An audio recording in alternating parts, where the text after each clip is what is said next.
All right, welcome to the stage reading of the Domestic Crusaders. This play focuses on a day in the life of a modern Muslim Pakistani-American family of 6 eclectic, unique members who convene at the family house to celebrate the 21st birthday of the youngest child.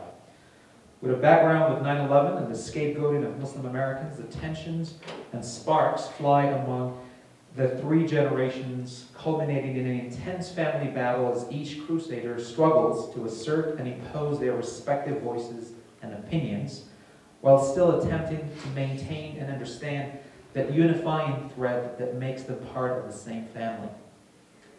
In this reading, and through select excerpts, we hope to share the warmth of this family while suggesting the context of its world, one immersed in political rife, prejudice, and instability. And here I would like to acknowledge, obviously, the role of the actors as well as the director, Daniela Vinitsky, who is here and hope will join us in the Q&A later on. I want to say a few things about the playwright, who is sitting in the back quietly watching, and he's going to be doing a Q&A afterwards, and hope we will have questions for him as well. Wajahat Ali is a Muslim American of Pakistani descent. Domestic Crusaders is his first full-length play. In the fall of 2001, during his undergraduate studies at UC Berkeley, he began writing the Domestic Crusaders. With Professor Ismail Reed's encouragement, he transformed the piece into a play which premiered in 2005 at the Berkeley Repertory Theater. In 2009, the Domestic Crusaders premiered Off-Broadway in New York at the Nuyorican Poets Cafe. By the end of its 5-week run, it had broken the cafe's box office record. Ali's essays and interviews on politics, the media, popular culture, and religion have appeared in the Washington Post, The Guardian, Salon, Slate, McSweeney's, the Huffington Post, CNN.com, the Wall Street Journal, Counter-Punch. In 2008, Wajahat Ali was honored as an influential Muslim American artist by the U.S. State Department. In 2009, he was recognized by the Muslim Public Affairs Council as an emerging Muslim American artist and selected as a young American Muslim leader by the Center for American Progress. And you can follow him on his blog and many of his writings as well, which are always very perceptive and very interesting. And I leave you to the stage reading of the Domestic Crusaders. Thank you.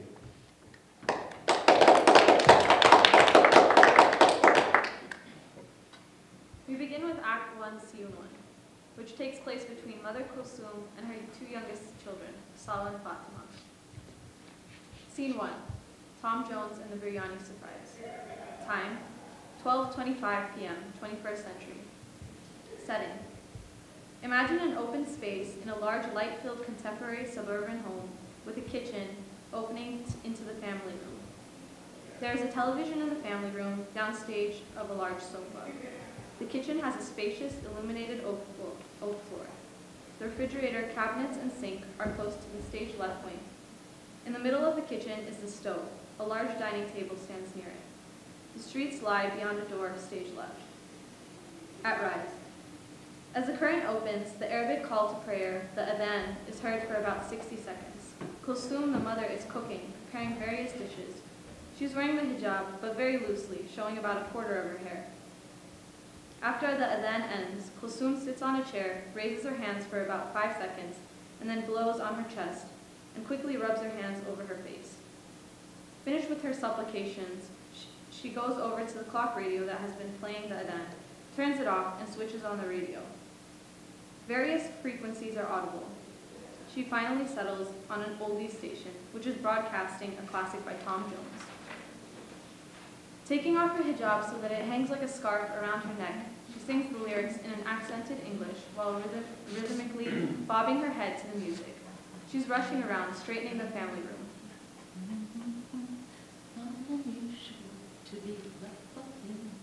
Ugh, I hear old people music. Please. I have to listen to this gangster rap music you kids listen to. All killing. Bang, bang, boom. Who? Shoot him. Shoot him. Shoot that. Doggy dog, puff bagwats, nonsense. At least this music I can understand. Fatima tries to change the radio. Her mom has her back turned. Fatima, don't even think of changing Tom. Great, you're on a first-name basis with him now? Your daddy, Allah bless her soul, couldn't get enough of him. Remember? Yes, yes, yes. You've told us 1,000 times. When you and grandmother first came here, Abu took you all to the Tom Jones concert. You and grandmother in your shalwar kameez and dupatta, the only desi FOBs there. That's right. We wore our clothes, and why not? Your Ami is an FOB and proud of it. Fresh on the, what is it? Fresh off the boat? Yes. Well, at least us FOBs were wearing something. All those nangy, naked hippie women throwing their panties all in gallop. Okay, Ami, please, never use the word panties again. It's just not right to hear that coming from your mouth. Oh, sorry. I forgot your Ami is some backward, uneducated village woman, right? Ooh. Us FOBs aren't as slow as you think, Missy. We can teach you Americans a thing or two about... Okay, you win, Miss FOB 2010. Now be useful. Drop the law books, learn something practical. Come here, wear that apron. I bought it just for you. Grab the sabzi from the fridge.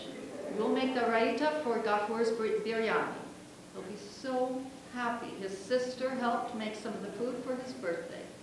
He definitely won't eat it if he knows I made it. Even I wouldn't eat it. Fine, one condition though. I get to change this atrocious song. Kulsum snarls and then throws her hands in the air in assent. Fatima changes the radio, finally settling on an AM news station. Once her choice is made, she goes to the fridge, opens it, and stares, obviously not able to find the vegetables. On the radio they hear. We now return to our in-depth coverage of the war against extremism.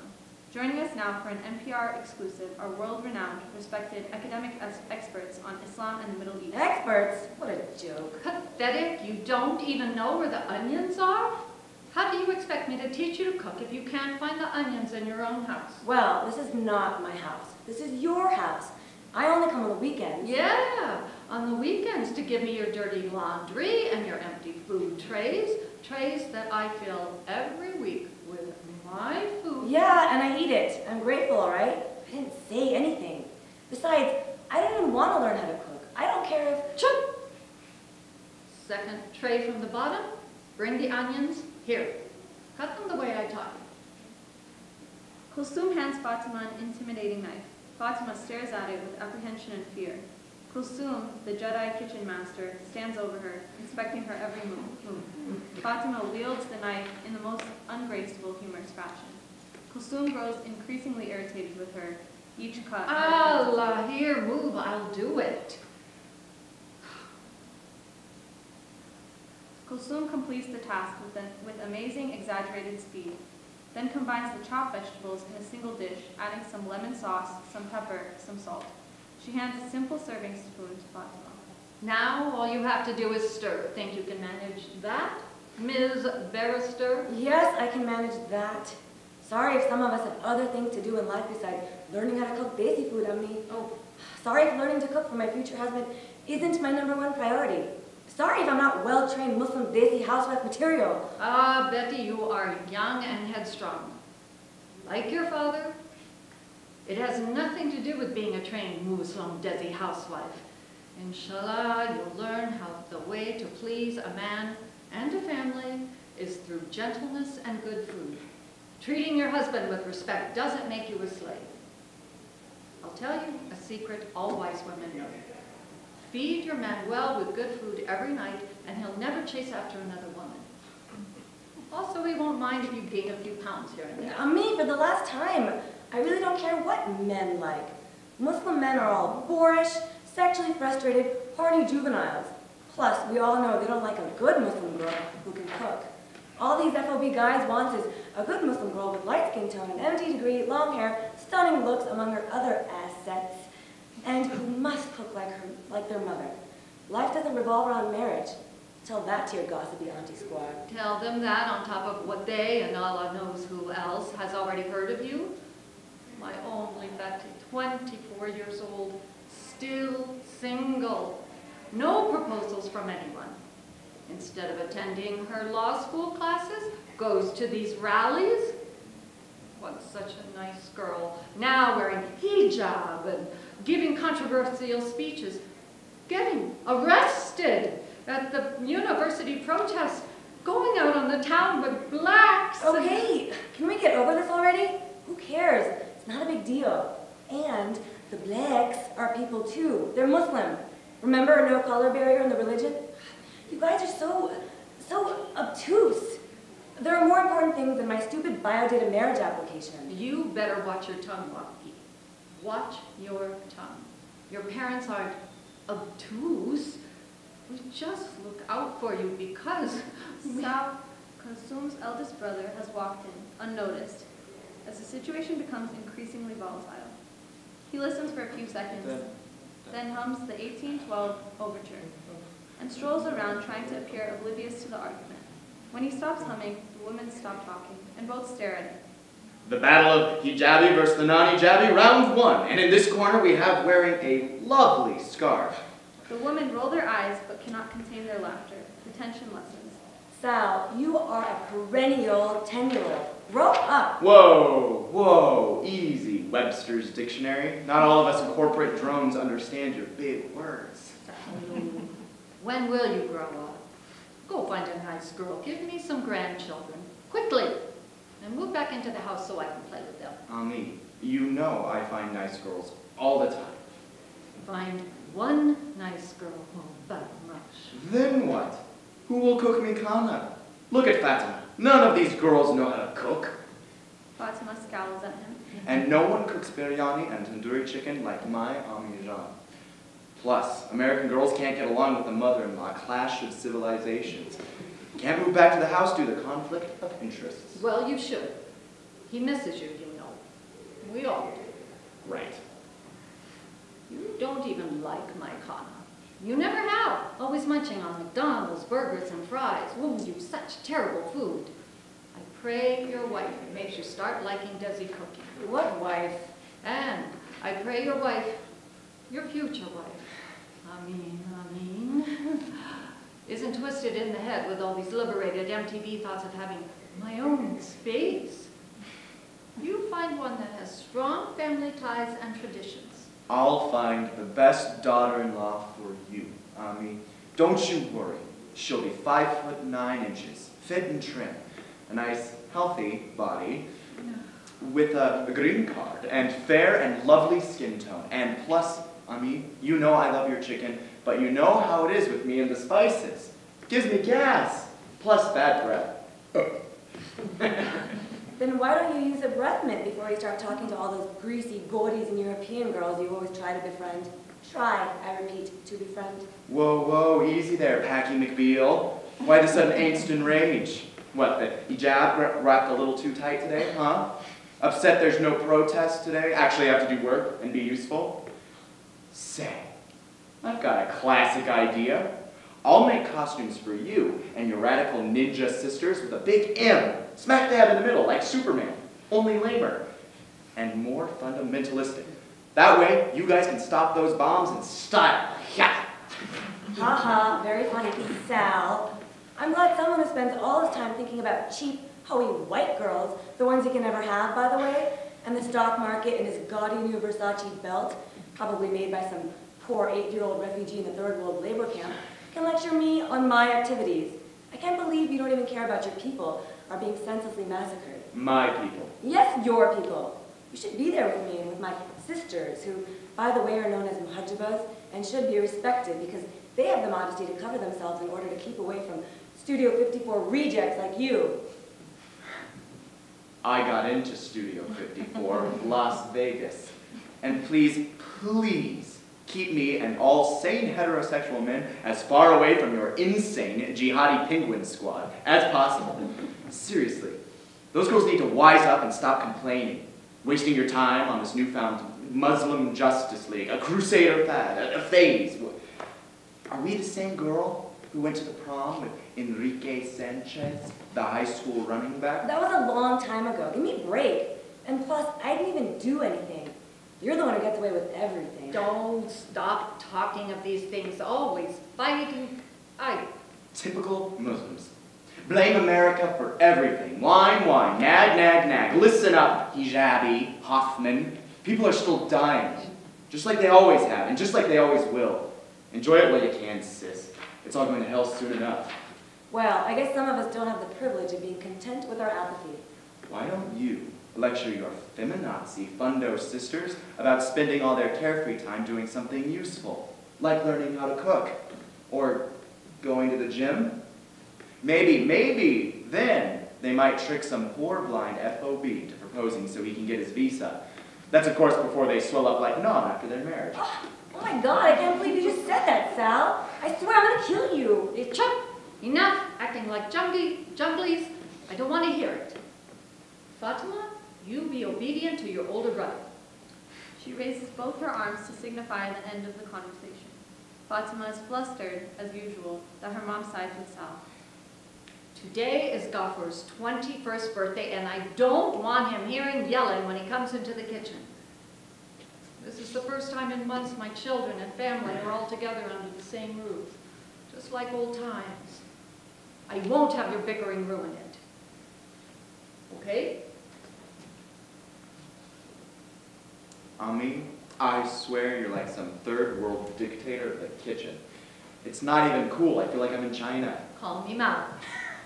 Now go set the table with your sister. Fine, you win. I can't believe a 27-year-old man is being told how to live his life by his mother. Only in a Muslim Pakistani family, I swear. Seriously. Yeah, well, I didn't ask to have these love handles either. So go set the table and don't talk back to me.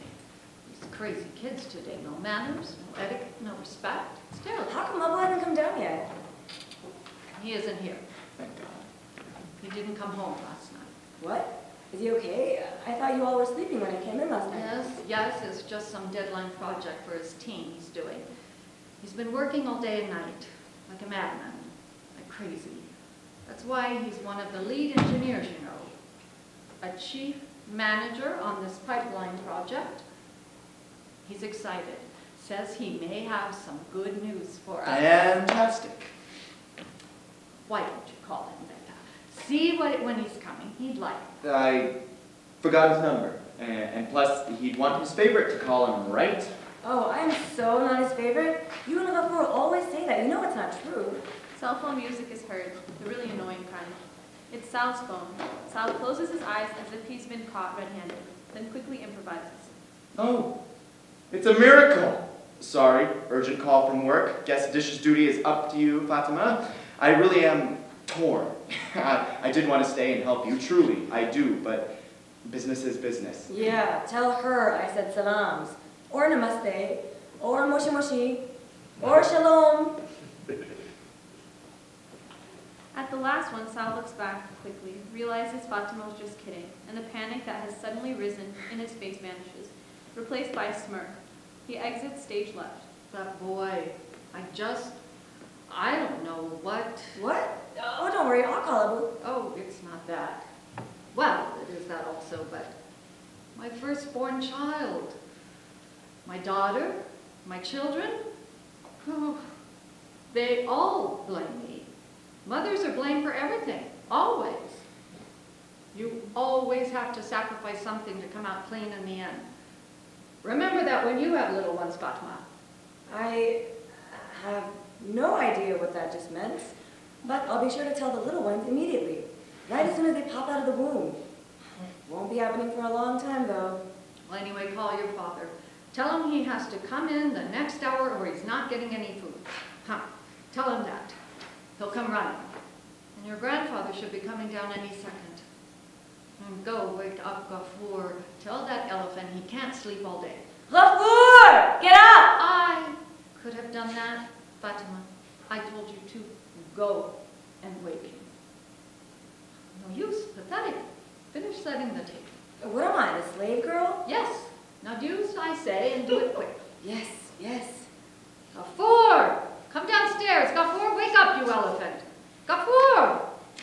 Her voice trails off as the lights fade. Now we move on to an excerpt from Act 1, Scene 4. where the second brother, Vafur, also played by actor Daniel Leonard, recounts a recent airline experience. Lamb biryani, amazing, but dangerous. Ami, why do you torture me? What are you trying to do, get me fat? I've already gained 10 pounds. I'm obese. Ah, well, good. At least I can do. You don't accept any presents. Becoming extremists, it's bad enough you eat outside food or cans of soup all the time in college. You come back looking to me like some Somalian. Allah knows how long it's been since you've eaten home food. I swear I eat your food all the time. Lots. You freeze him enough food to feed his entire apartment building, plus all the jinns and genies that live in the city as well. Yeah, listen to Abu. No need to worry. This semester's supply didn't run out till 2 days ago, when I was on the plane. The airline thought the Muslim meal meant the no taste, no fish, no seafood, non-edible substance meal. Once I saw that steamed lettuce next to that slice of tomato, I busted out Ami's korma and curry. Wow, they allow you to bring food on the plane? They didn't examine it under some anti-terrorist lens? No, you can bring food. They give you that at least. No sharp objects, though. They took away my nail cutter. The one I got you. Yeah, the fancy one. I'm sorry, Abu. Bastards! Idiots! Totally incompetent. Well, did they give it back to you? I was in a rush. No offense, Abu. An awesome nail cutter, but it was either the $300 flight or... Or the nail cut. I would have done the same. And why did you have to pack a stupid nail cutter, Lou? Idiot? Great. Make them lock you up next time. You read? You should know better. The FBI probably has a file on you now. Probably is being naive. They definitely do. I don't know. You're lucky they didn't just strip search you, hold you down, and do some Superman scan of your internal organs while they were at it. Actually, I haven't told you guys the best part. There's more. If life were only that easy on me. So, I passed the whole sandal bomb, pat down, scanning place, and I'm heading to my gate. I sit there, and I'm waiting, you know, the usual. Everything's cool. The lady comes on the PA system. Attention all passengers. Flight 570 is boarding at gate 18D. Economy passengers, seats 10 through 30, please board now. As PA lady's voice is heard, the lights dim on the family area. Vafur walks downstage, Fatima and Sal handing him his bag and book, and arrives alone, downstage center, in a special light. Vafur addresses the audience now. The rest of the stage is dark. I pick up my bags, and I get in the line. This article I'd read came to mind all of a sudden. It talked about how a crew of flight attendants refused to fly with a Punjabi Sikh man on board, even though the man was an affluent, tax-paying college professor of English, no less, with American citizenship. He was kindly asked to leave so as not to endanger and disturb the psychological and mental comfort of the airline passengers. Sir, we'd kindly appreciate if you would kindly leave the aircraft quietly and quickly. Thank you. Kindly. Perhaps they think all people who wear turbans are terrorists. Perhaps they didn't like the way he looked. Maybe he smelled funny. Maybe he made the mistake of smiling at the attendant. Regardless, boom, he's off. Bye-bye. Which brings me back to myself, standing in line, wearing sandals with a grizzly beard, with my prayer cap on, a Sports Illustrated in my back pocket, and a new paperback of Jihad and Terrorism under my left arm. The lady says, May I see your boarding pass, sir? She scans it, she looks at the screen, she looks at me, and the smile is now gone. She nods her head. A large Filipino man comes and takes me to the side. Sorry, sir, just the usual procedure. Can you please step aside for a moment? Have I done something? Is there anything wrong? No, just standard procedure is all. They spend 5 minutes doing a body search. They check my wallet, my keys, my belt, the contents of my bag, the magazine, my shoes, the keys again, and finally back to the belt. The other passengers stroll on by, witnessing the Muslim mammal zoo exhibit. I'm sure it made them feel really safe that I was being sanitized, Even safer when I boarded the plane and walked down the aisle. Oddly enough, no one else was searched except a young black man and a middle-aged white guy. He probably had an Eastern European accent. Lights go back up. We'll sue the bastards. Oh, please, relax. It wasn't that big of a deal. What do you mean? It's blatant racial profiling. They only nabbed you because you had an Arab-sounding name. That's the only reason. Didn't I tell you to shave your beard before you come? Who gave you the brilliant idea to keep a beard? And you wore the topi? Boy, Ulu, why didn't you hold a sign saying, I'm an extremist. One-way ticket to Arab Gari, please. God, you just... I'm not even going to start. No, it's okay. You can't blame them. It's their job. I mean, it's American. We're scared of everything. Who knows? Maybe I'd be the same way if I was average Joe American. The following scene, Act 2, Scene 2, between Kulsum and Salman takes place shortly after a violent argument between Ghaffur and his father. Scene 2, Color Me Kashmir. Time, sunset, Maghrib time. The sunset prayer, fourth prayer of the day. Setting, master bedroom. At rise. We are shown a new setting indicating a sitting area in the master bedroom. There is a laundry-filled basket with dried clothes on the left side of the bed. Next to it, a pile of folded clothes. On each side of the bed, next to each pillow, there is a cabinet stand about 2 feet high. A mini lamp sits on the right side stand. A Reader's Digest and many other magazines are stacked on the bottom shelf. Atop the left side stand, there are 2 picture frames, a dhikr bead and a real estate textbook. Islamic calligraphy is mounted throughout the room. There is a door to a bathroom. The bathroom has a window.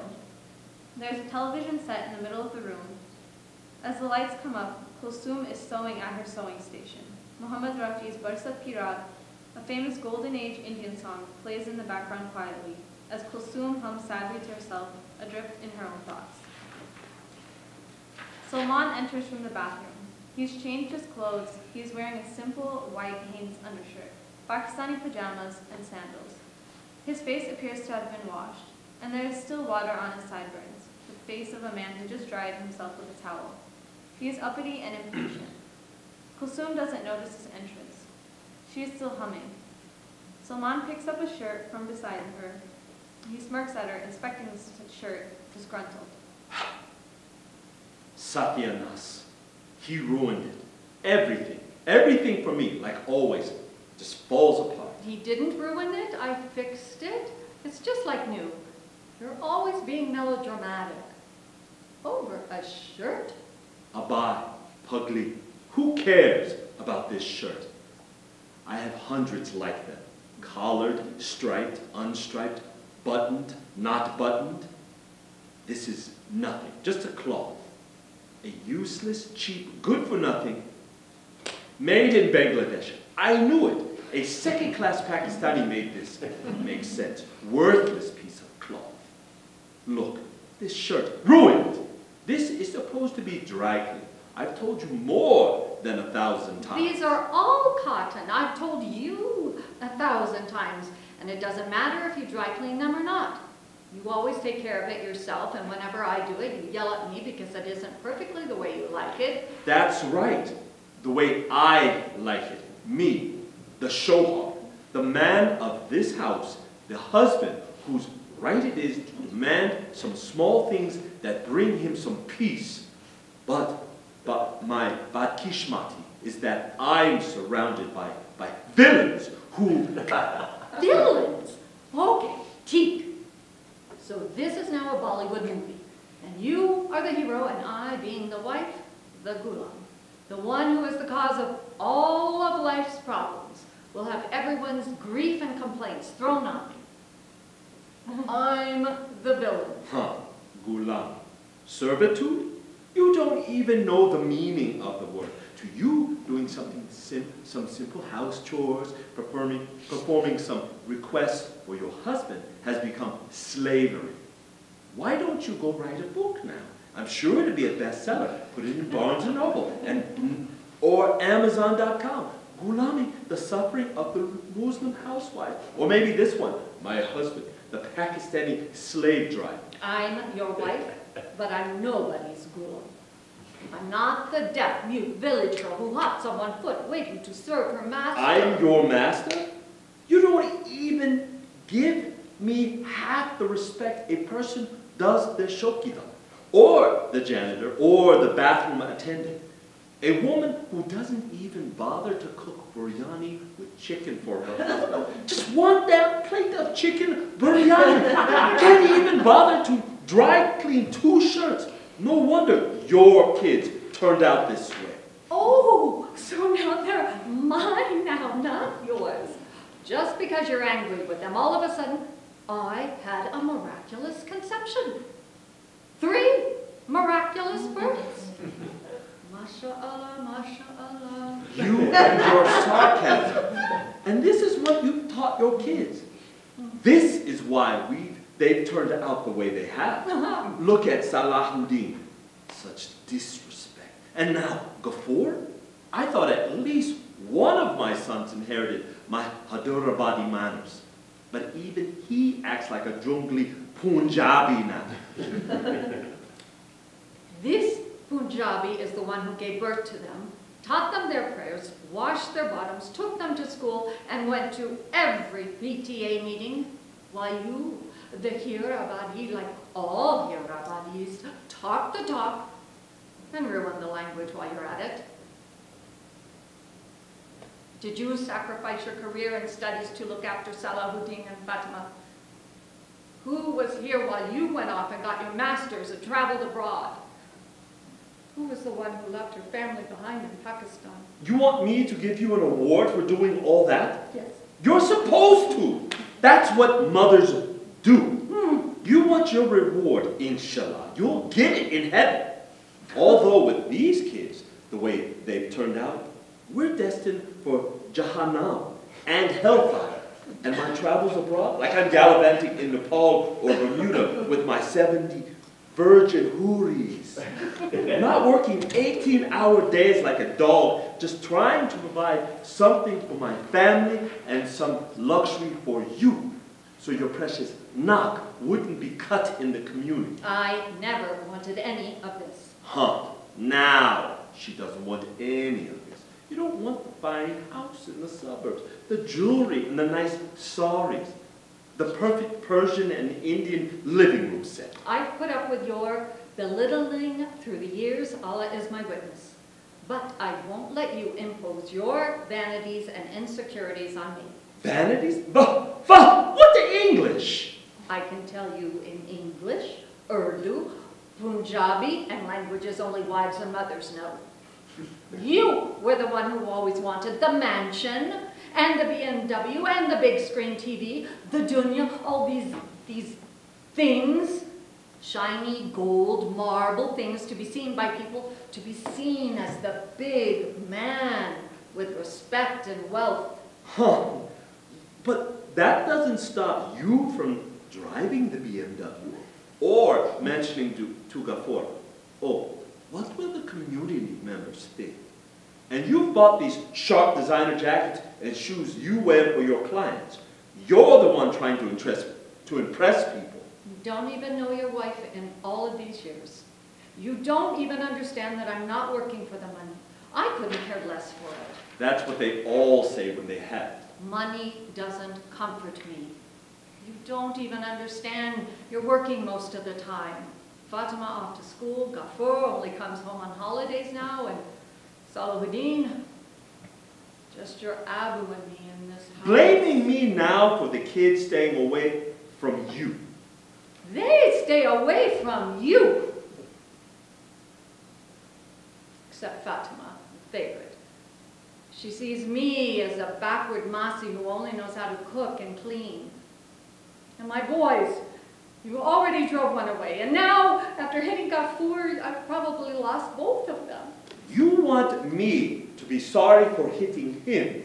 His whole life, I've hit him 2, 3 times. Each time, barely a slap. Here, your son, Ghaffur, is a liar. Deceives me, deceives us.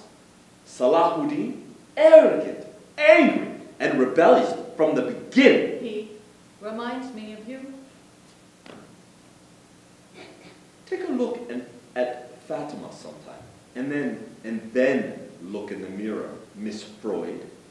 Gafour lied to us. Me. One slap is nothing at all. He's deserving of more than that, let me tell you. I lost my temper. But who wouldn't have? Any other family, he'd probably have been kicked out of the house, like your friends Shabnam and Rifa. I thought you didn't care what others think of you. Your kind ruins everything when they open their mouths. I should have married a village girl. There were dozens of girls lined up for me, all begging for my rishta. At least with one of those, I would have had a decent meal, a dry, clean shirt, and some silence. If you want some silence, then try shutting up for once. You're not the only one who had rishtas lined up, understand? Mine weren't village boys either. They were doctors. But it seems you don't want a wife. You just wanted a slave. Who was it who prays every day that your projects are successful, thanks Allah every night for your good job, and hopes your company finally sees how brilliant and deserving you are of that promotion, even if it means you staying away for a year or two? I'm sure you could have found dozens of girls like that, but you wouldn't have found someone like me, your partner and your best friend. Upon hearing this, Salman looks away from Kulsum and walks towards the window. His gaze extends past the view. He remains silent, but it is obvious he is pensive. After witnessing this, Kulsum drops her aggressive and confrontational stance. She is worried all of a sudden and curious, but she knows the answer to her next question. They didn't give you the position, did they? Salman, still looking out the window, shakes his head no. I knew it. How? Who? Did Abdullah's wife tell you? I bet it was his mother. Couldn't wait to rub it in, I'm sure. Camille. I've been married to you almost 30 years. I know your face. You were upset when you walked through the door this morning. Upset? Too much to be upset about in this world. Disappointed, yes. Who wouldn't be? A man works faithfully, competently, not a single blemish on his entire record, night and day like a dog. As they say in America, give a dog a bone or throw one, at least once in a while, right? This brown foreign Muslim dog, a Muslim camel, not even a camel jockey. Hunter, the executive of my division, loves his camel jockey and Arab jokes. It's been 13 years and he still thinks I'm from India. India, Pakistan, Afghanistan. What's the difference, he always says. My name was too hard for him to pronounce, so he asked me, or rather told me, I'm going to call you Sal from now on. You don't mind now. It's hard for Americans to pronounce these Arab names. You understand me, Sally? And from that day on, I was Sally to him, and Sal to Brian, the CFO, and Sal, the man from Pakistan, to all the interns and assistants. Teak, I said, Teak. At least they have some of the name right. Everyone takes a beating. Abu always said that. He told me right before I left for America, remember, Beta, those streets in America aren't paved with gold, they're paved with blood. As a foreigner, you're going to take a beating. You'll always take a beating. But inshallah, when you make your goal, don't wipe your blood off the street. Keep it there to show them all that you earned it. And all I have after all these years is a bloody nose and a bloody shirt. They gave it to Abdullah? Abdullah, the graduate student? Didn't he join just 8 months ago, 28 years old. I helped him get a job. Heard there was a position, and I, trying to be a good Muslim, helping my younger brother in Islam, recommended him. I'm sure he isn't even grateful. Nahi. he was. For 6 months, it was Uncle Salman this, Uncle Salman that. Thank you so much. I'm forever in your debt. Kumbat, Haramzada, Juta. You should tell him to step down and give it to you. This 28-year-old kid, this Salahuddin's age, wears a dari down, his beard down to here, looks like Osama bin Laden's younger brother.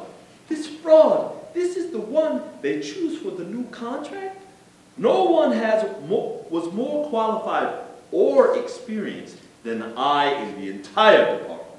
And who did they give it to? Abdullah! Not because he's smarter, or more talented, or more hardworking. All the qualities that matter. Hunter told me. Sally, my boy, we love you here. You know that. But we've decided to give this job to one of your boys, Abdullah.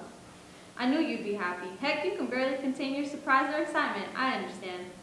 We're sending Abdullah because he's a young Arab man who is absolutely serious about his Middle Eastern Arabic roots and dedicated to his religion and culture. And that is exactly the image we need to drive home to our foreign investors and current business partners, that we as Americans respect their exotic culture and Arabic heritage. And to prove it, we're going to send them one of their own. Abdullah, that authentic image, we're going to sell them that needs a certain kind of representation that only Abdullah, God bless him, has in spades. But don't worry, Sally, you'll be working for Abdullah here in the States, giving him all the assistance and help I know you're capable of. God bless you. This is not fair. This isn't right. This is exactly what you said. Racism, discrimination. We can talk to the ACLU or CARE and tell them that you were passed over for a Muslim. A Muslim passed over for a Muslim. For a Muslim who acts and plays the part. You act the part and are the part. They all know this. You should have gone into Hunter's office and demanded he give you the job, or else... Or else what? Or else I'd quit? Yes, quit. No one needs to be a chamcha, a spoon for these racist gores. You're a chamcha in this world, no matter where you go. Just another utensil to be used and thrown away. You can't just let them do this to you, to us. I'm tired, Kasu. And I'm old. They knew I wouldn't quit. I could never fit the part. Lord Abdullah will be a millionaire in less than 5 years. And I'll continue to occupy my position faithfully as the sepoy who never dared to rebel. I've never seen you quit in my life. If you think I'm going to sit here as your wife and watch you deplete like a nun, then you don't know your wife and you don't know yourself either. Leave that job. We don't need them. Thanks be to God, I make enough money right now to tide us over until you find another job.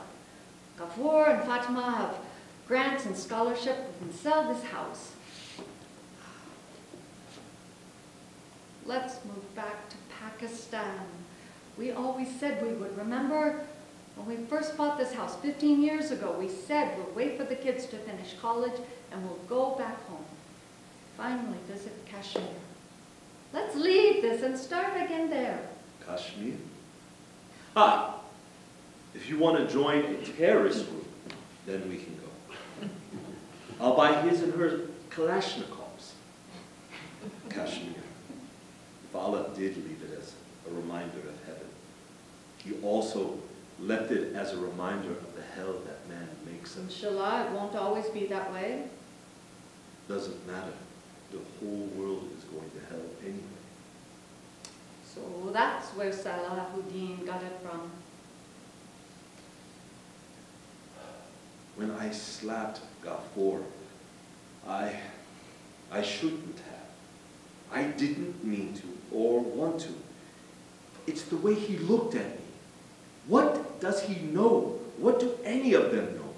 Tell them to move into a non-Muslim country and try to build a community with their bare hands with a few other young students. That's what we were, just students driving across 2 states to find halal meat back in those days, raising money to rent an abandoned liquor store for our simple mosque so we could pray as a community. Who else did that before us? No one. Of course we made mistakes. When they grow up, they'll see. They'll see how hard it was.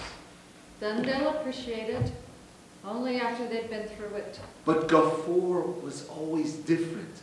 I sensed he respected me, or at least making the attempt to keep the traditions, you know, for at least trying. But today, after I slapped him, I expected him to fight back like Salahuddin did, or at least curse, or yell, or scream them. Show fear like I did when my father beat me. But he didn't do any of that. He looked at me with pity. Pity like I was a wounded animal. Just give him some time. Try to talk to him. Try talking to all of them. They all love you. They just don't know how to tell you anymore. When those 2 towers fell, we fell with them. I was at the beach all night yesterday. You asked me earlier why my pants were wet. Have you gone mad? You went to the beach in this cold weather? You're lucky you don't have a temperature. Bums and gun days are on the beach all night. Of all places, you go there instead of coming home. It was the same beach I took Ami to when she came here to visit. The last day before she and Abu left for Pakistan. The last time we were together. It was just me and her.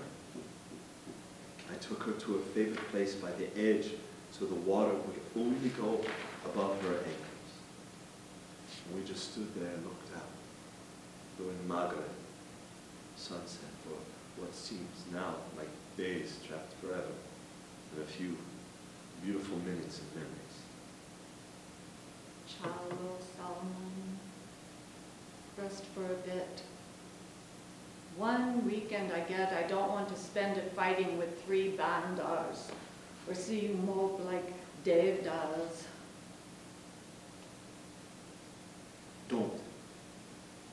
Don't tell the kids, don't tell them. I want to protect them. Okay, Solomon, okay. I won't tell them. I'll wake you in a bit. Just relax. Salman smiles and acknowledges his wife's suggestion as Kulsum leaves the room. He looks out again at the audience and says, The sun sets, a new day begins. lights fade out.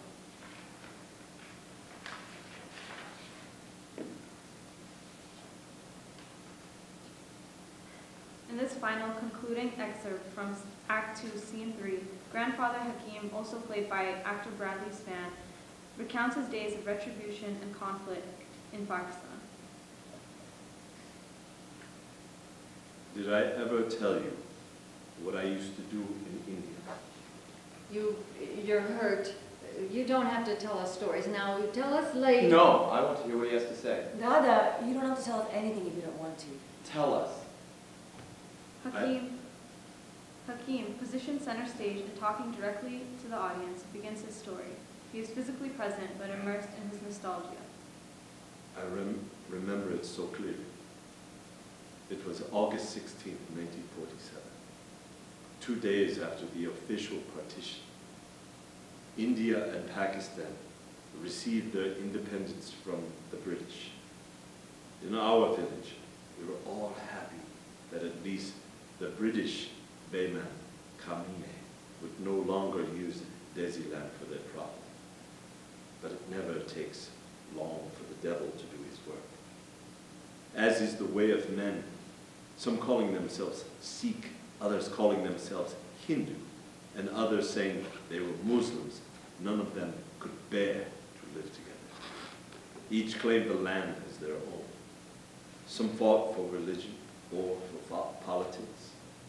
Others fought out of petty rivalry or mere jealousy. Sikh killed Muslim.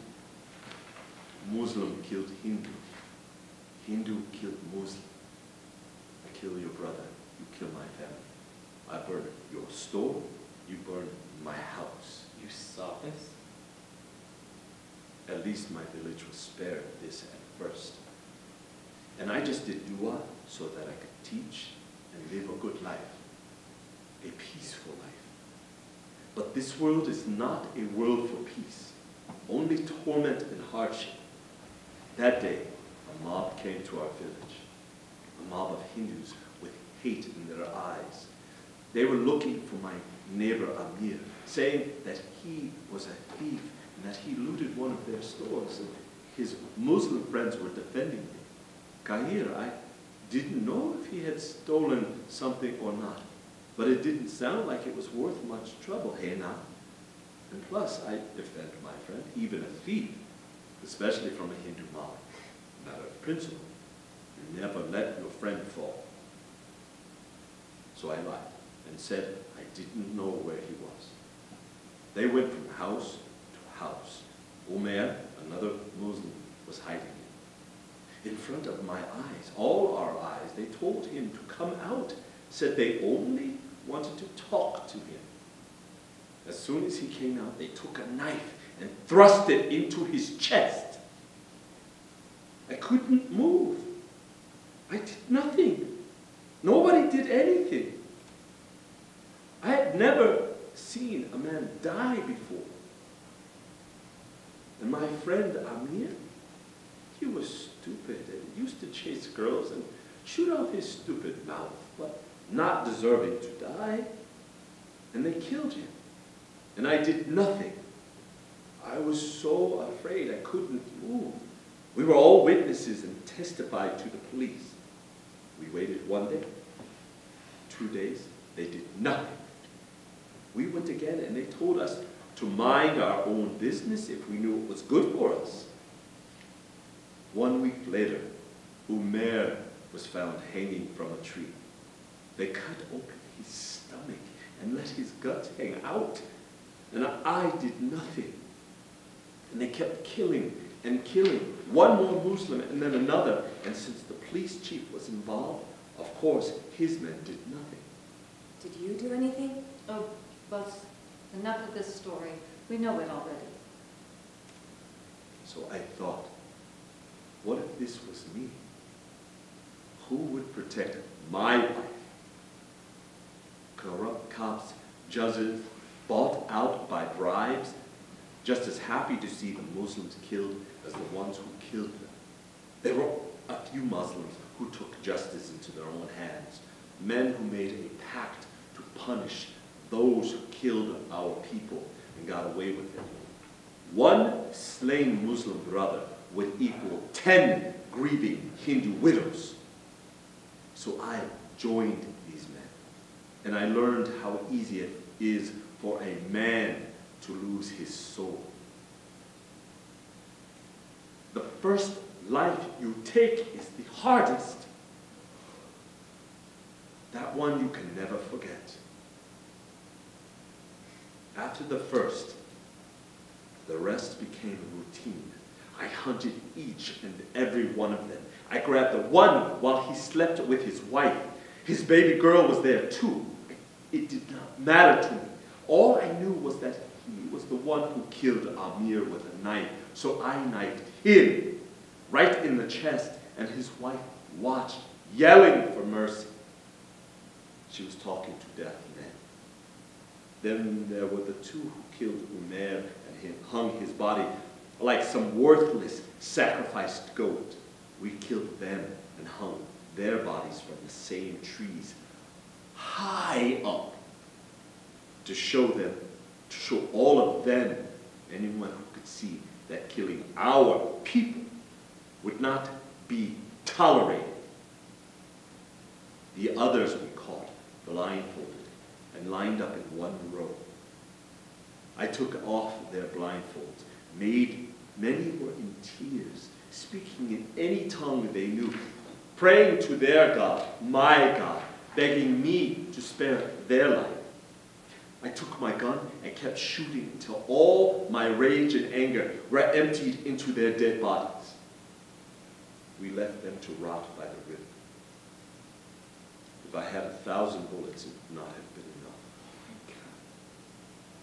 How could you do that? Why didn't anyone tell us this before? They put a price on your Dada's head. They killed 2 of my companions. My Hindu friend Amit, of all people, warned me that they were coming for me. So I took all the money I had and I gave it to your Dadi and had her leave for Karachi, not knowing if I would ever see her again. Salim and I, the only ones remaining, we were wanted men. After weeks of running, we were near the Punjab border. We were so close, but Salim was starving, so we stopped in a bazaar to have some food. Kismat, destiny. Allah is the best of planners. As we drank chai, I thought of your Dadi and her masala chai. Allah had put such flavor in that woman's hand. And I wondered if she was alive and if she had made it to Karachi. And Allah knows why, but my hand shook. And I spilled the chai all over my lap and dropped the cup on the floor. Salim, who always looked up to me and followed my every order, went to grab it. I had never been shot before, so it was a new experience. I felt an intense burning sting, almost as if a jinn had come and grabbed me from the inside. A jinn, I thought, why is there blood coming from my chest? And then I saw Salim. The bullet had gone through his neck into my shoulder. A bullet meant for me killed my best friend instead. This is just one of 4 bullets that other men eventually took from me. Their suffering ended and mine began. How did you survive? Only Allah knows. That time, I took my knife and said, "Ya Allah!" and ran toward them, blindly waving and slashing the air. I thought I was dead, and I made my peace with Allah, knowing I would one day have to answer for the blood I spilled, and that other men would have to do the same. But as was Allah's will, I survived. I just ran until I was lost in the crowd. And I kept running until I made it to Pakistan. In a way, I've been running ever since. This scar is forever a part of me. It reminds me of the violence, the hatred, the death, the suffering that I both experienced and was responsible for. What do you or anyone on TV know of this? By talking about it, you think, they think, you can understand what it means to kill someone, or to see your friends you've known your whole life killed, just because one calls himself a Muslim and another a Hindu. Some say, don't use violence, use peace. What happens when violence comes after you, and you want to teach poetry and study law? What happens when you kill, and instead of earning your death, your friends are killed instead? Is that just? Is that fair?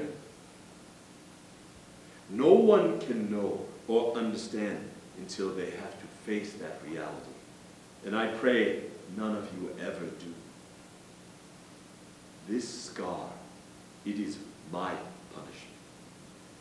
The physical pain is nothing. I would give anything, my entire life, twice over, just for the memories to go away, just to forget the screams. but I cannot. And whether you like it or not, it is a part of me. So it is a part of you. The end.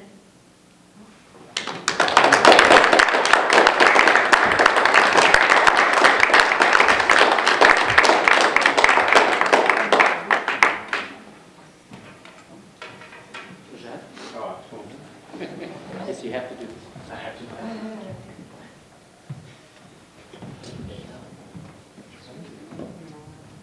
Give a round of applause to the cast who did a really good job.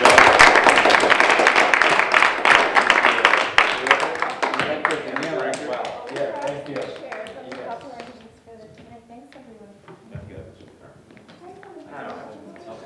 Actually, no, we'll give you it.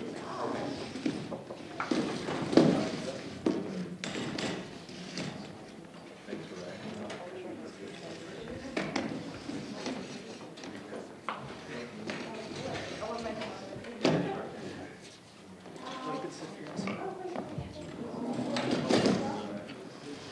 Anyone have questions?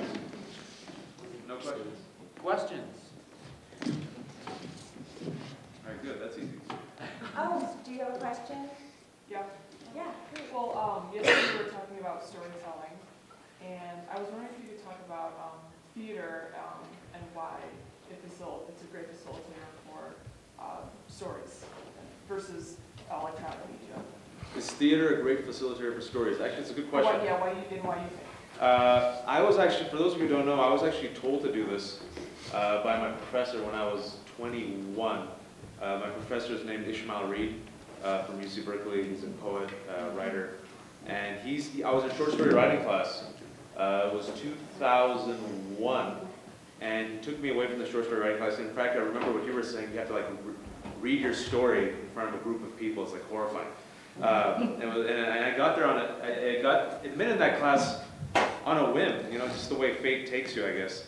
I just needed some extra units. I thought it'd be fun. I didn't even know who Ishmael Reed was. I just liked the name Ishmael. So that's why I applied for his class. True story. I'm such a dilettante. And then after I'm in his class, I Google him. He's a MacArthur genius. I'm like, oh, you're like famous and stuff. And he just looked at me. It was a short story writing class, and it was September 9/11. The towers fell. And I was part of the Muslim Student Association. So I was gone for 3 weeks because I was unfortunately elected to the board of the Muslim Student Association that year. Now, had Muslims known that 9/11 would happen, which we didn't know, I would have joined the Indian student group and had a lot of hunger parties. But unfortunately, I was part of the MSA, and you emerge as a community leader as a 20-year-old kid, and you have Muslim women wearing the scarf who are scared to go to school, and you have hate mail, and you got to work with the administration. And for 3 weeks, I was gone. And long story short, it was my turn to give my story. So I'm like, crap, I got to write a story.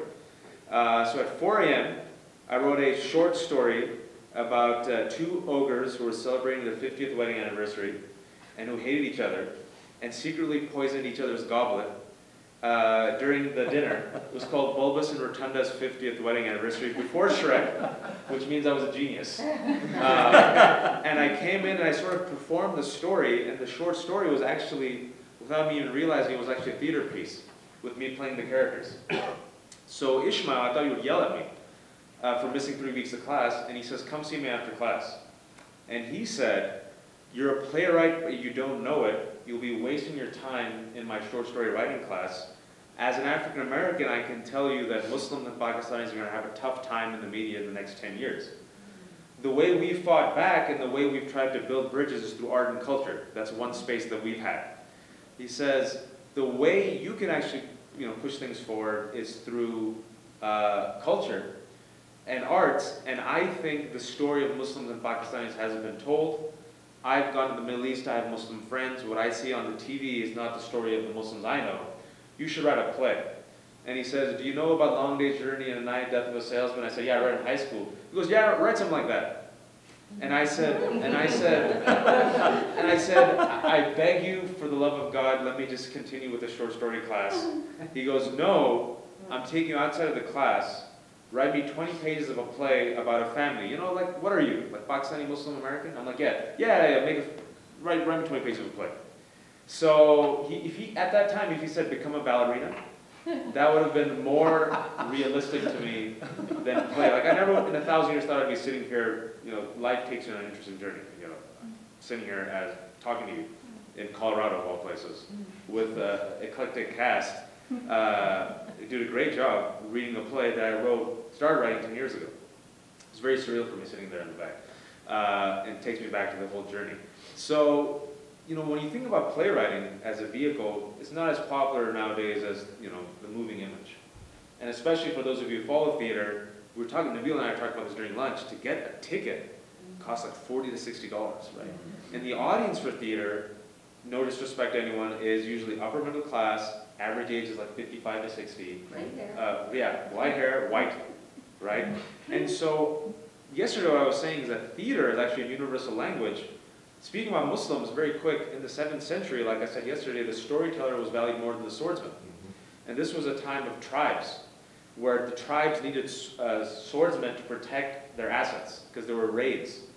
And so the storyteller was usually a poet, much like yourself, who used to come and perform, much like we saw earlier today, to an audience.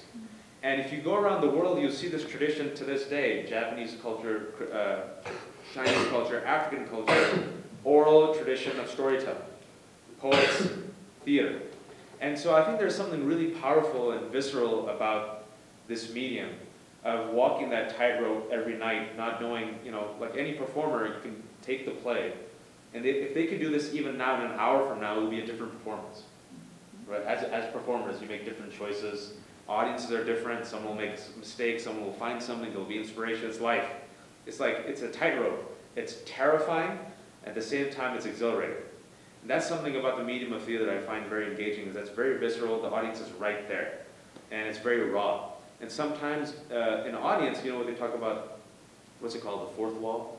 Yeah, the fourth wall, right? It's there, but it gives the audience a sense of comfort and I think a safe space, right? That a fictional play is not talking about them and their lives. But if a play or art resonates with you emotionally, it resonates some deep truths, and it becomes a mirror of not only your life, but of some reality. And it becomes very powerful. So it gives you that safe space that, they're not talking about me and my family, but if there's something on this stage which resonates with you personally, it's like, oh crap, they're talking about my family, right? Or they're talking about my life. And I think theater gives you that. It gives that safe space, but also gives that immediacy. And there's something really primal about theater. It's something universal. And like I said yesterday, there's these studies that come out now that said that human beings are the unique storytelling animals.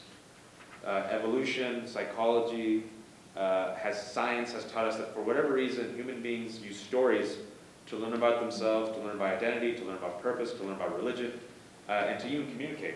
And plays and theater all around the world, for whatever reason, for thousands of years, has been that primary medium. And so to answer your question succinctly, I was thrust into it because I had to pass the damn class. So I had a choice: do I want to fail or pass? I'm like, crap, I gotta write 20 pages. And it's been a very organic and amazing journey. 20 pages turned into Ishmael got those 20 pages, and every couple of weeks he used to bother me for 5 more pages. So I started the play for my 21st birthday. I finished it as a present to myself for my 23rd birthday.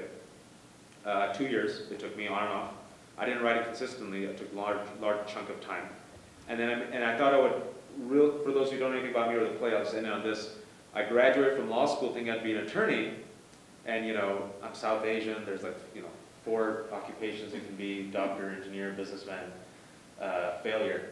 And lawyer in the last 10 years emerged as one. So I thought I'd be an attorney. Didn't know what I wanted to be with my life. Couldn't get a job to save my life at the age of 27. And we did the play when I was in law school. We performed the play after my first year in 2005. And at that time, I was this young guy at age 24. In 2005, we did it in Berkeley and San Jose. For those of you guys who remember what happened on 7/7/2005, England, London, England, there was a subway bombing, terrorist attack. Pakistani Muslims were the ones who perpetrated it. Our play premiered 2 weeks after that. And so Pakistan was in the news from 2005 onward. I wish I could wake up one day and Pakistan's going to be in the news for some Pakistani woman who makes the world's tastiest cookie. right? Pakistan in the news for creating the world's tastiest cookie. But in the last 7 years, Pakistan has been in the news for violence, extremism, honor killing, terrorism, and so forth. So when this play happened in 2005 and I premiered it, I was still in law school, and I took a risk. Instead of being an attorney, I decided to do this play in my first year. And the BBC caught wind of it, and the BBC did a 10-minute segment on us after we premiered in San Jose 2005, and the BBC said, can we, Wajahat, on our letterhead, ask every theater in England to stage this play because the play is that important? I thought about it and I said, yes, you can do this. I allow you, BBC, to do this. Go for it. But that was 2005. And I think people forget in 2005, the Dixie Chicks, who were like the whitest woman on earth, right, were like considered traitors. You guys remember that? Yeah. Just for like, you know, the Natalie, what was it, Natalie Maines? Yeah. She said like the most benign comment. She said like, you know, the president's from Texas, I'm from Texas, I'm ashamed the president's from Texas. That's all she said. And what happened as a result were people were like burning Dixie Chick CDs. Yeah. You guys remember that? And they were taking like tractors and trailers and mashing the CDs. And so Muslims at that time, like when this play, which I always thought was benign, I never meant it to be sensationalistic, they're like, well, John, do you really want to put this play out there? And it was like a tricky time. And so every theater rejected us in 2005. And my team, including Ishmael and my director, who was of Russian Jewish background, Carlo Blank, said 2005 might not be the appropriate time for the Domestic Crusaders. So we realized it might take some time. 2007 came around, I'm an attorney now, I'm broke, I'm jobless, I'm like, what am I doing with my life? There's this guy called Barack Hussein Obama who might become president. And I'm like, holy crap, this guy actually might become president. So it was 2008, I was about 27, about to turn 28, and I'm like, now is the time when the play, I think now is finally the window where America could be ready for this play. This dude with Hussein as a middle name, biracial, might become president. And I thought literally, to be honest with you, melodramatic, I thought I would die by the age of 30. So I'm like, I have to do something before I die, because I've done nothing in my entire life, and I'm gonna die in 2 years. And I have to publish this play. Like I just became obsessed. Like I became possessed by a jinn. I'm like, I'm gonna be dead in 2 years. I'm 28. I've done nothing with my life. Now's the time to produce the play. So, you know, long story short, it's a really fun story, but Nuyorican Poets Cafe, speaking about slam poetry, Nuyorican Poets Cafe in New York, Lower East Side, historic venue, which actually, I think, kind of started the slam poetry trend in the 70s and 80s, said that if you can raise $24,000, we'll give you 5 weeks, beginning 9/11/2009 to October. So I went around, and I was practicing as an attorney the whole time. I just didn't sleep for a year. Raised $5 here, raised $10 there, raised $5 here, and managed to raise $31,000 within 1 year. Managed to raise the last fund 2 weeks before our premiere. Long story short, I created that elevator pitch, and Nabil and I talked about that, and went and asked people who I didn't know to support the play, to read the play and give it a blurb. One of the people was Emma Thompson. I got Emma Thompson's publicist's email. It took months, and then I got this email from Emma Thompson's publicist saying, Wajahat, play sounds great, send me the play, Emma. So I sent Emma Thompson the play, and I went to the USPS and spent 20 bucks, I remember. Not thinking I'll ever get a response. Months later, she sends the play to the Oakland address, right? This guy calls me up, Gundars, who works before Columbus Foundation. He says, yeah, you know someone named Emma? There's a letter for you. I'm like, Emma who? Something called Emma Thompson. Emma Thompson? Emma Thompson? I'm like, Emma Thompson? He goes, yeah. I'm like, read me the letter, man.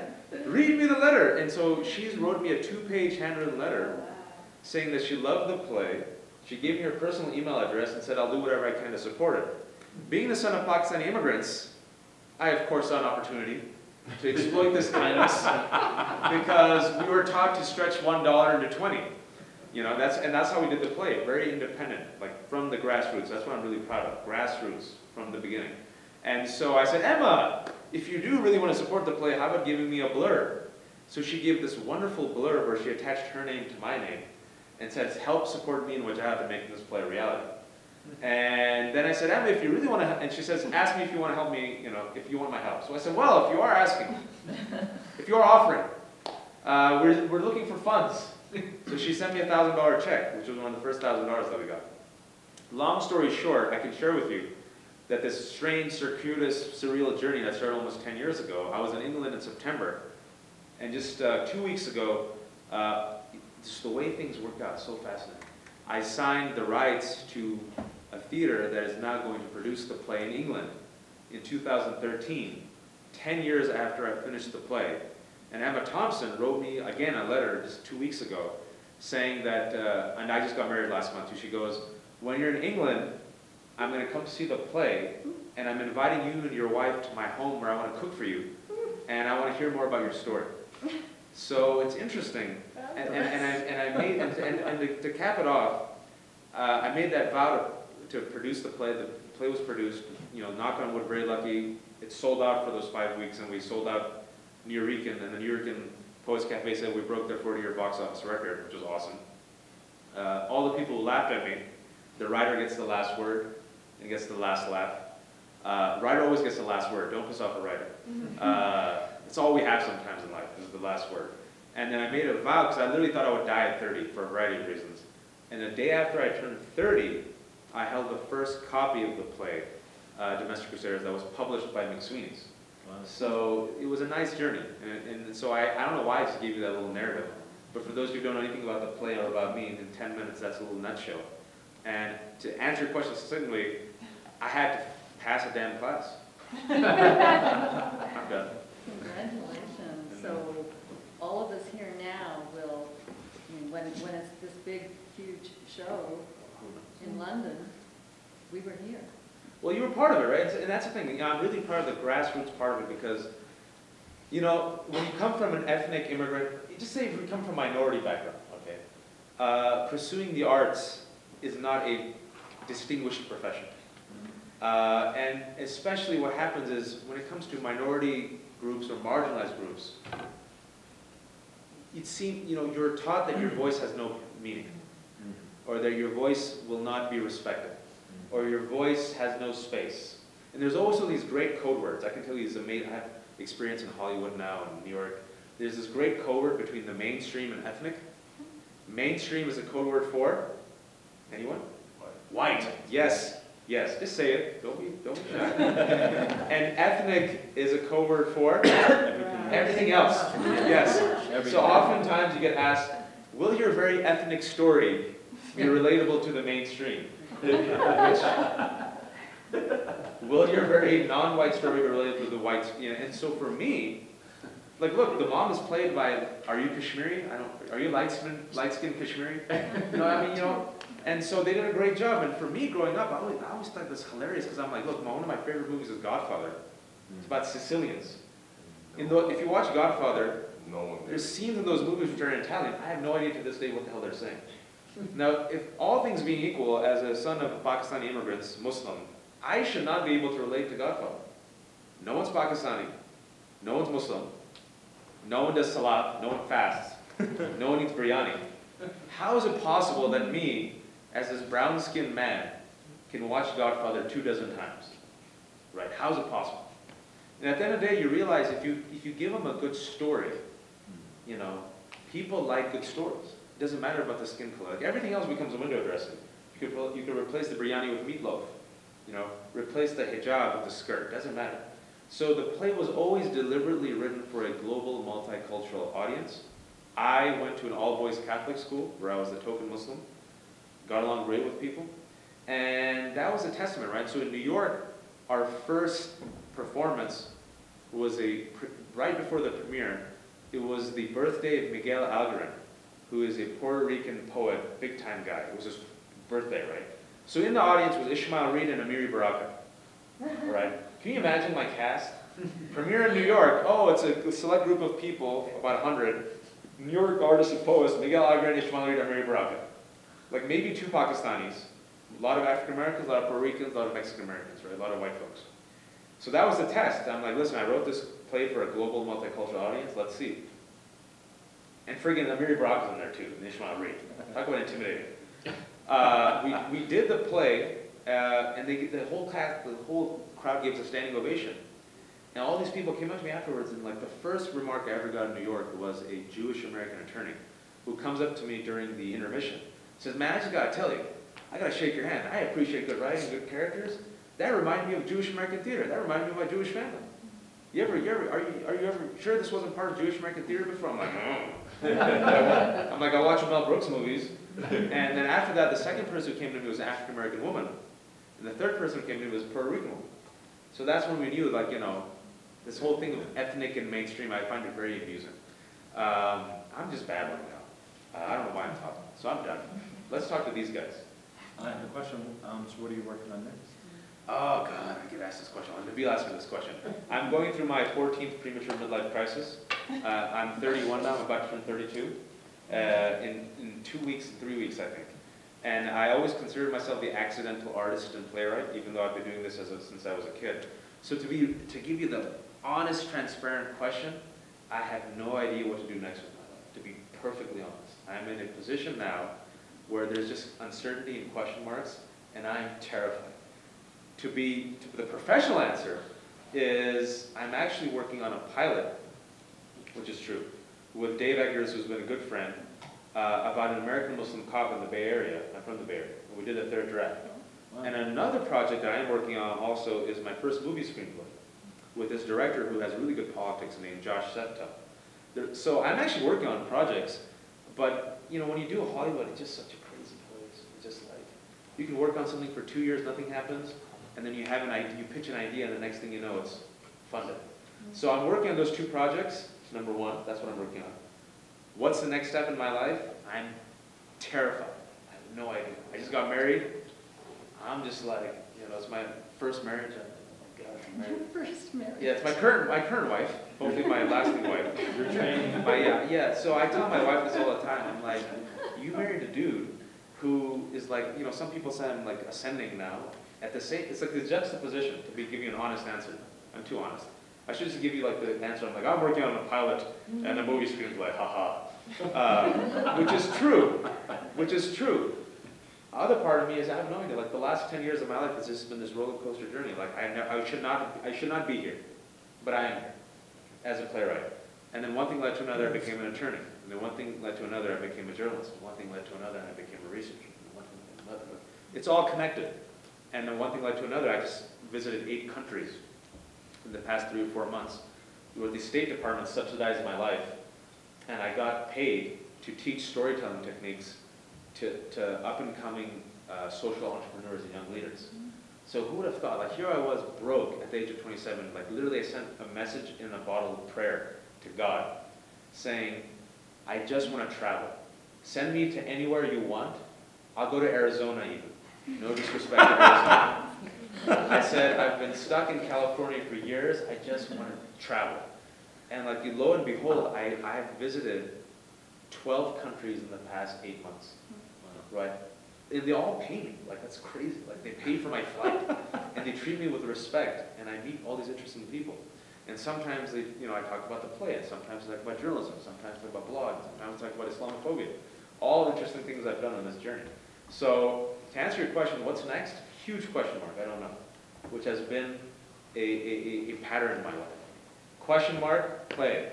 Question mark, love. Question mark, I become a journalist. Question mark, researcher. Now is the question mark, premature midlife crisis. And I'm working on marriage. How's that? I'm working on marriage, the pilot, and the screenplay. And I talk too much. I apologize. Anything else? So from your blog, do you want to publish a book from your blog? I have. I've been very lucky and blessed that agents chased me. Nice. Yeah, and I have an agent, and my agent hates me because I owed him a book for 1.5 years. And I need to figure out what to write, and now I need time to write a book. So I've been very lucky. I've been very lucky. That's why I'm like, I don't take, like I said yesterday, I don't take any of this for granted.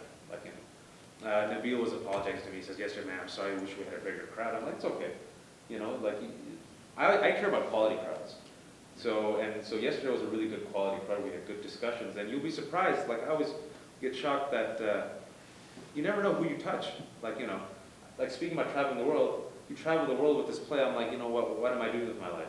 Do these words that I fart out into the universe, does it make a difference?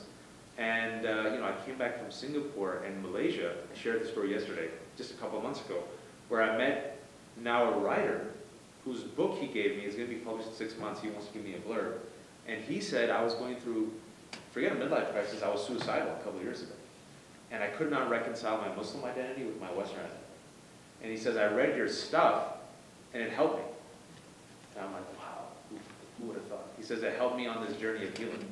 And another lady said, I could not reconcile my Muslim identity with my Singaporean Pakistani identity, and your writing and your play helped me. She mentioned the play specifically.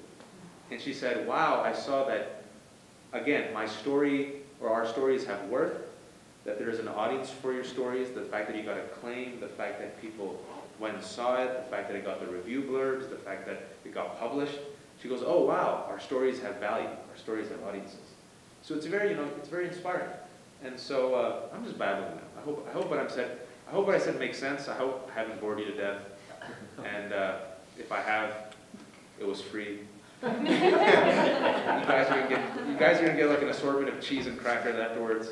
So let's have a question for the cast and the crew. How is it? I'll ask the final question. How is it for you guys to step in and work on a play about ethnics? Are you asking the mainstream? Yeah. I'm asking the ethnics and the mainstream. The ethnics? Would the mainstream like to answer this? That would be me. Yeah. Hey, mainstream. Yeah, it was really, well, because Danielle asked me to do it. I was like, yeah, I thought I'd do a play reading. Awesome. It's like, here's the play, and I read it. And I was like, who am I going to be reading for? It was like, because that was really interesting. I was like, well, I'm a white guy. I'm going to read this role. But it was it was an honor to do it, because it was, this is a story in words that as an actor, I'll never portray. So sitting down to do a stage reading, that's important for me. I feel a little worthwhile about it too. So. You did a great job. For me, when I first read the play, I mean, we're all ultra aware of how homogenous it is here in Boulder. I mean, it's not very diverse in terms of racial or religious and so forth. And I think we're all kind of hyper aware of that, and if we're not, I think we should be, because that's a problem, and I think that people, administrators, CU at least, are trying to expand the diversity here. But for me, then, it just became about finding those, quality actors that I felt could express, because I didn't want to do just like a broad call within the undergraduate theater list. We have a lot of terrific actors, being one of them, but I wanted to have more of a relationship with those actors. Also see, who responded. I mean, talk about putting out the question mark in your face, but also obviously having people directly from the community that could represent, the family. And also having awareness that diversity, just like adversity, sometimes invisible. And so that even if somebody maybe appears to not have a certain racial or religious background, that they actually might or be very close within the community. For example, my whole in-laws are Muslim, they're Sufi, and are very devout. And so that has personal, so it was really like a joy for me to direct this, because it was like being with my own extended family that is my family. So, with that knowledge, I knew that whoever came to the table would bring their own background and sort of sanctity to the roles. Well, now I'm babbling, so what do you guys want to share? I'll go. Well, when you were talking about the movie, Godfather, I too, when it came out, I was 12 or 13, a little older than you, and I could relate to it. And what I thought was interesting, and a lot of people don't know this, James Caan isn't Italian, at all. So, here's this guy performing that character, and he does a great job. And coming in to do this piece, and Daniela said, hey, you want to do this? I could not find a gentleman to fill this role like me, and it was total a godsend. Both Sally and Bradley just kind of fell from the heavens. That's how I do it. I fall from the sky when people want me to work on high. No, I've always felt the same thing. I see certain movies and I go, well, that I can relate to. Like I read Joy Luck Club. You can relate to that. Eat, Drink, Men and Women, it's a Chinese movie. You can relate to that. And also I come from a large family, and I have half siblings who are, their mom's Mexican. So I've always felt part of, several communities, right? So the only thing that I was worried about is, am I going to be able to play the grandfather? Because I'm not that old. I'm not young, but and I just, I knew you were in the audience, and I was a little worried. I was like, I hope I'm saying these words right, and I'm hoping I am giving the words what they need. I hope I did. And they gave you the hardest scene too. That was great. Just give you the hardest monologue. You did a great job. Well, thank you. And I also, you write very well. And I don't know if you've ever acted or anything like that, but I don't know if anybody in the audience has acted. Some playwrights, you just read their words and you go, I got this. These words I can relate to. They speak to me in a way. And then other playwrights I read and I go, I don't know how I've been hired to do this. I don't know how I'm going to do this. With the help of the director, maybe. Because earlier this year I did a play where I was this old guy. It was World War I. So I was this white guy from supposed to be in my 70s. And I'm acting with these guys who were clearly in their 70s. And I hope I did a good job. So with this, it was the same thing. It was like, okay, I don't know these words, but there's a universal truth there. It's easy to do.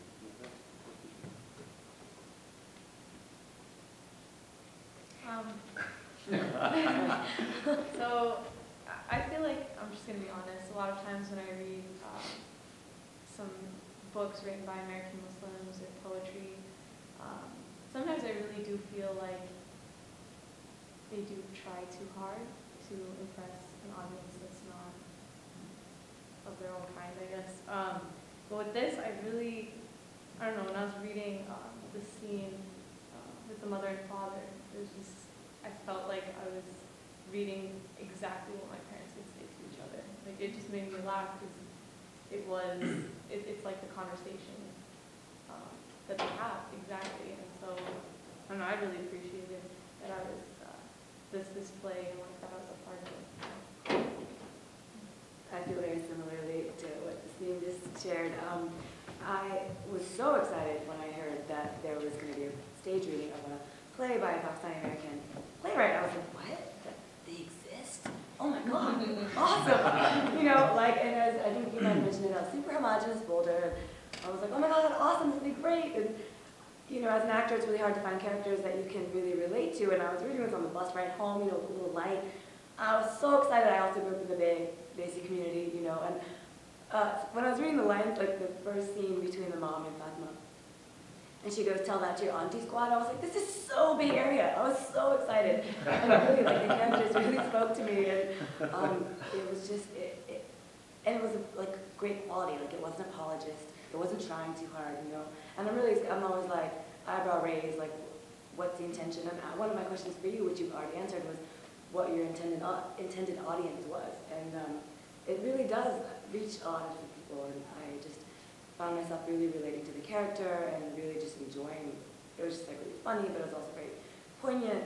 It was just a really, really great play, and I was thrilled to speak with it. Really. Yeah, and I would say, for me, just kind of jumping into it, and I found, I could relate to everything. So I didn't, I could relate to the mother, husband, wife, to the children, everything. My daughter does not know how to cut an onion either. It drives me crazy. She's here at this university. Cut an onion, just use a knife. But what was really upsetting for me was just not knowing how to pronounce the words correctly. Well, I appreciate you guys trying. That was great. And you guys, for the most part, were really good. It was really good. I could hear myself saying Fatima instead of Fatima. But you didn't say Fatima. You're okay. We worked on that. I agree with the people. I almost feel there's almost like a family dynamic, having met everybody and now, like, it's time to dissipate. There's a little bit of sadness that I feel. So I am sorry there wasn't a larger audience, because I know that it is difficult in our community to get more inclusion for ethnic pieces. I found out at CU that I've gone to a lot of really high quality events, you know, and there tends to be a more intimate audience. So I don't know why that is. Maybe the student body's so busy. Did you guys get paid at least? I don't know. You guys will get paid in food. They'll get it, yeah. Nabil's like, shut up. How do you want to talk a little bit about your history before we close? Is that okay? Our history? Yeah, are you friends, or did you come across the play? No, I've been following the work of Wajahat for a long time, you know, but we never met. We never, you know, emailed, or we're not Facebook friends or any of that stuff. But I know that he is someone who is very well respected in the community because of he says things how they are, but also it's because he's not afraid to tell his own story. And people are able to find the universal in that story. He's not worried about trying to capture the essence of a Muslim story, which is what I like about his work. And I think that there were a lot of people here in this three-day event who did the same thing. We had a wonderful discussion yesterday about this with the filmmaker of Muslim, who said more or less the same thing. I'm not trying to tell, you know, the definitive Muslim story. I'm just trying to tell my story. And then if people relate to it, and people doesn't mean necessarily other Muslims who will relate to it, but people, I think, you know, you were looking for a blurb for your play.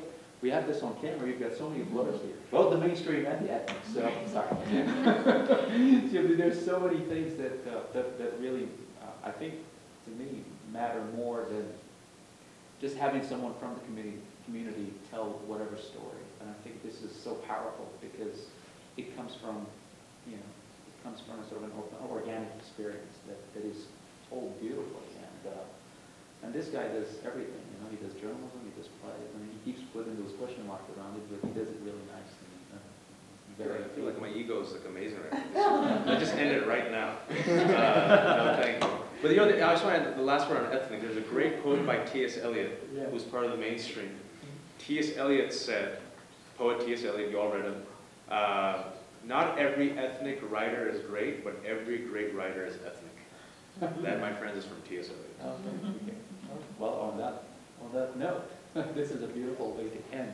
And I apologize again. You did a beautiful job. I apologize for, you know, just the audience, but I think it was a nice, intimate. We're not apologizing for all of you. Thank you. No, not for that. Just because we didn't have enough people, as you said earlier. You know, I don't know why. So maybe what you said is Guys, right. I brought a USA Night Fellow to campus. I raised $3,000 to bring USA Night Fellow. You get two people or two companies nationally, annually are given this in any discipline. So it's highly prestigious.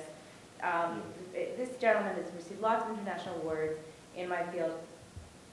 Everyone always talks about how they're very interested in directing. I set up a Q&A session. Nobody came. No. So this is just CU. People are busy. People have family things. I don't care. I have a great time. So I love it. The good thing about it is that we have a lot of food in the third floor. We can eat it all. So, thank you.